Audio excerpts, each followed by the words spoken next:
Hello hi नमस्कार, आप सुन रहे हैं जागरण पॉडकास्ट का खबरनामा। मैं हूं आपके साथ शुताक्षी। आज तारीख है 1 अगस्त की और दिन है मंगलवार का। चलिए आपको बताते हैं आज दिन भर की तमाम बड़ी खबरें, लेकिन उससे पहले सुर्खियों पर एक नजर।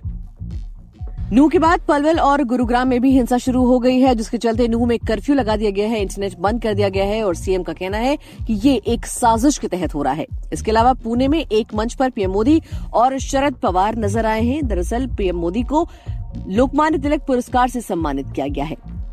वहीं दिल्ली अध्यादेश बिल लोकसभा में पेश कर दिया गया है, जिस पर अधीर रंजन चौधरी का कहना है कि ये बिल संविधान का उल्लंघन कर रहा है। वहीं अमित शाह ने कहा कि विरोध का कोई आधार नहीं है। इसके अलावा ब्रिगेडियर और ऊपर के अफसर अब एक जैसी ही वर्दी पहनेंगे। वहीं कर्नल और नीचे के रैंक के अफसरों की यूनिफॉर्म में कोई बदलाव नहीं होगा। वहीं चीन में डोकसोरू तूफान से 11 लोगों की मौत हो गई है, 27 लोग लापता हैं। बीजिंग में 70 साल में सबसे ज्यादा बारिश हुई है। वहीं यूक्रेनी कमांडो को खास ट्रेनिंग दे रही है ब्रिटिश सेना। क्रिसमस तक रूस के कब्जे से क्रीमिया को छुड़ाने का है लक्ष्य और अमेरिका और जर्मनी नई मिसाइलें देंगे। सरकार ने जुलाई में जीएसटी से 1.65 लाख करोड़ रुपए जुटाए हैं। ये पिछले साल के मुकाबले 11% ज्यादा है। वहीं सुपर डांसर 3 पर बच्चे से अश्लील सवाल पूछने पर अनुराग बासु ने अब चुप्पी तोड़ी है। उनका कहना है कि मैं इसका बचाव नहीं करूंगा। वहीं आज भारत वेस्टइंडीज का तीसरा वनडे मैच है। टीम पर 17 साल बाद सीरीज गंवाने का खतरा मंडरा रहा है। तो चलिए अब विस्तार से खबरों को जान लेते हैं।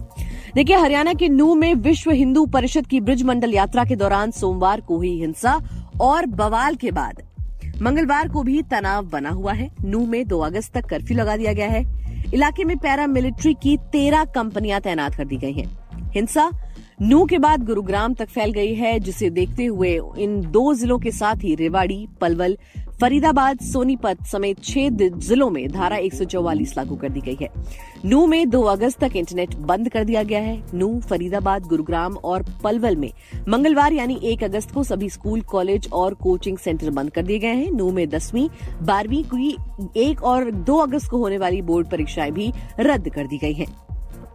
वहीं प्रधानमंत्री नरेंद्र मोदी आज पुणे के दौरे पर हैं। वो सुबह 11 बजे यहां पहुंचे और सबसे पहले दगड़ू सेठ हलवाई मंदिर जाकर पूजा अर्चना की। इसके बाद वो एसपी कॉलेज मैदान भी पहुंचे, जहां उन्हें तिलक स्मारक मंदिर ट्रस्ट की ओर से लोकमान्य तिलक राष्ट्रीय पुरस्कार से सम्मानित किया गया। कार्यक्रम में एनसीपी चीफ शरद पवार बतौर चीफ गेस्ट मौजूद रहे। मंच पर पीएम मोदी के एक तरफ शरद पवार तो दूसरी तरफ उनके भतीजे अजीत पवार बैठे नजर आए। पीएम ने कहा, आज मैंने दगड़ू सेठ मंदिर में पूजा की। दगड़ू सेठ पहले व्यक्ति थे जो तिलक के आह्वान पर गणेश प्रतिमा की स्थापना पर शामिल हुए थे। ये सम्मान अविस्मरणीय है। जो संस्थान सीधे तौर पर तिलक जी से जुड़ा हो, उससे लोकमान्य तिलक सम्मान सौभाग्य की बात है। वहीं दिल्ली में अफसरों की पोस्टिंग ट्रांसफर पर नियंत्रण से जुड़ा विधेयक मंगलवार को लोकसभा में पेश किया गया। इस पर सदन में विपक्षी नेताओं ने हंगामा किया और शेम शेम तक के नारे लगा दिए। कांग्रेस नेता अधीर रंजन चौधरी ने इस पर कहा कि ये बिल संविधान का उल्लंघन है, सुप्रीम कोर्ट का फैसला बदलने की कोशिश है। अमित शाह ने इस पर कहा कि संविधान संसद को दिल्ली के लिए कानून बनाने की अनुमति देता है। बिल के खिलाफ जो बयान दिए जा रहे हैं वो सिर्फ राजनीतिक है, उनका कोई आधार नहीं है। इस बिल का नाम government of national capital territory of Delhi amendment bill 2023 है। इसे गृह राज्य मंत्री नित्यानंद राय ने सदन में पेश किया। वहीं अब खबर है सेना की वर्दी को लेकर। देखिए, सेना में ब्रिगेडियर और उससे ऊपर की रैंक के अधिकारियों के लिए मंगलवार से एक जैसी वर्दी कर दी गई। हाल ही में सेना के कमांडरों ने सम्मेलन में चर्चा के बाद ये फैसला लिया था। ये नियम सभी अफसरों पर लागू होगा, चाहे उनका कैडर कुछ भी हो और कभी भी भर्ती हुई हो। वहीं कर्नल और नीचे के रैंक के अधिकारियों की वर्दी में कोई बदलाव नहीं हुआ है। पीटीआई के मुताबिक सेना के सूत्रों ने बताया कि इस फैसले के तहत सीनियर अधिकारियों की टोपी, कंधे के बैच, गोरगेट पैच यानी कि कॉलर पर लगने वाले पैच, बेल्ट और जूते एक जैसे होंगे। वहीं फ्लैग रैंक के अधिकारी एक अब बाएं कंधे पर कोई डोरी नहीं पहनेंगे। इसके अलावा विदेश की खबरों की बात करें तो चीन में डोकसुरी टाइफून से 11 लोगों की मौत हो गई है, जबकि 27 लोग लापता हैं। चीन की राजधानी बीजिंग में पिछले 70 साल की सबसे ज्यादा 257.9 मिलीमीटर बारिश दर्ज की गई। इससे पहले 1951 में इतनी तेज बारिश हुई थी।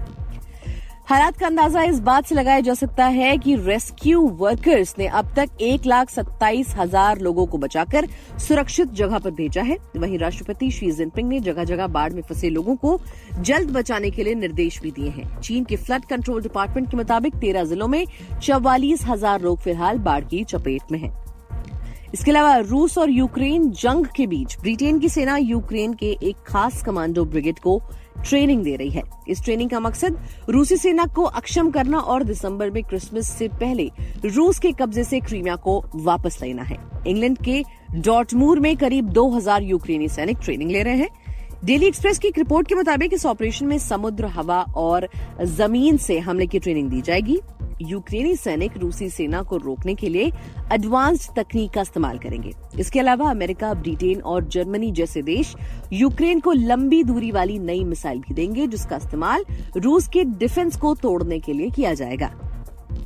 वहीं गुड्स एंड सर्विसेज टैक्स से सरकार ने जुलाई 2023 में 1,65,105 करोड़ रुपए जुटाए हैं।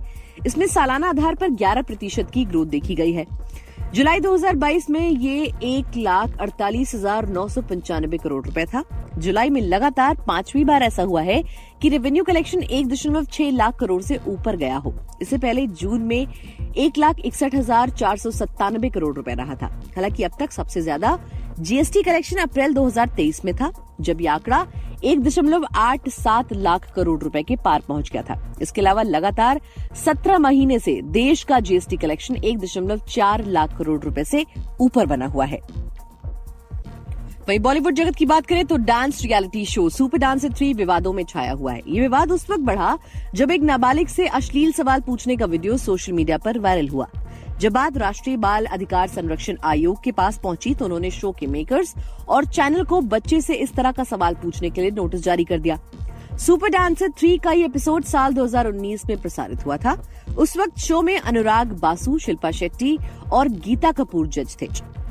हाल ही में अनुराग बासु ने इस विवाद पर चुप्पी तोड़ी है और इसे शर्मनाक बताते हुए कहा है कि वो इसका बचाव नहीं करेंगे। ई टाइम से हुई एक बातचीत में अनुराग बासु ने कहा है कि मैं इसका बचाव नहीं करूंगा क्योंकि मैं समझता हूं ये माता पिता के लिए कितना शर्मनाक था और मैं खुद 2 बच्चों का पिता हूं। सुपर डांसर बच्चों का डांस रियलिटी शो है और बच्चे अक्सर मासूमियत से बातें कहते हैं। हम उनके साथ घंटों शूटिंग करते हैं और वो बहुत सी बातें कहते हैं जो कभी भी किसी के नियंत्रण में नहीं होती है। खेल जगत की बात करें तो भारत और वेस्टइंडीज के बीच वनडे सीरीज का तीसरा और निर्णायक मुकाबला आज खेला जाएगा। मैच शाम 7 बजे से वेस्टइंडीज के ट्रिनिदाद एंड टोबैगो के ब्रायन लारा एकेडमी स्टेडियम में खेला जाएगा। सीरीज 1-1 से बराबर है। पहला मुकाबला भारत ने जीता, वहीं दूसरा वेस्टइंडीज ने अपने नाम किया। भारतीय टीम पर 17 साल बाद वेस्टइंडीज से सीरीज हारने का खतरा मंडरा रहा है। इतना ही नहीं, अगर टीम इंडिया हार जाती है तो लगातार 13 सीरीज जीतने के बाद कोई सीरीज गंवाएगी। इसी के साथ आज के लिए फिलहाल इतना ही। देश और दुनिया की बाकी खबरों को जानने के लिए सुनते रहिए जागरण खबरनामा।